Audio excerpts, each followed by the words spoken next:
يا أيها المزمل قم الليل إلا قليلا نصفه أو انقص منه قليلا أو زد عليه ورتل القرآن ترتيلا إنا سنلقي عليك قولا ثقيلا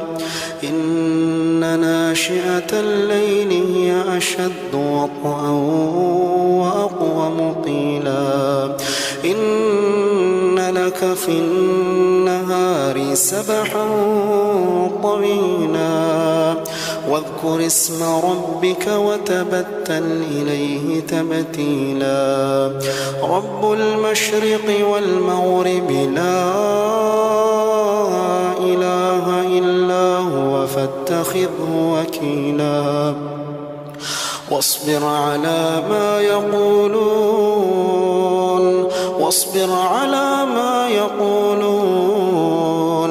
واهجرهم هجرا جميلا وذرني والمكذبين أولي النعمة ومهلهم قليلا إن لدينا أنكالا وجحيما وطعاما ذا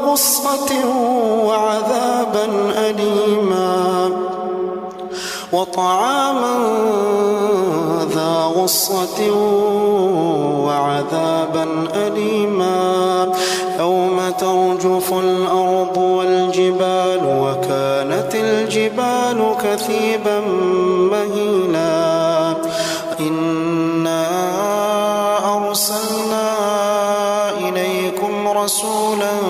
شاهدا عليكم كما أرسلنا إلى فرعون رسولا فعصى فرعون الرسول فأخذناه أخذا وبيلا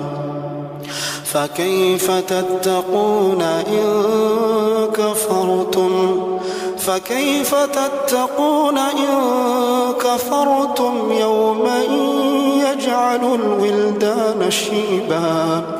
السماء منفطر به كان وعده مفعولا إن هذه تذكرة فمن شاء اتخذ إلى ربه سبيلا إن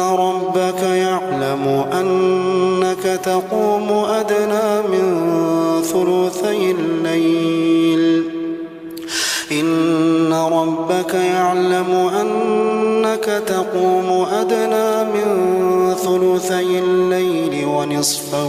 وثلثه وطائفة من الذين معك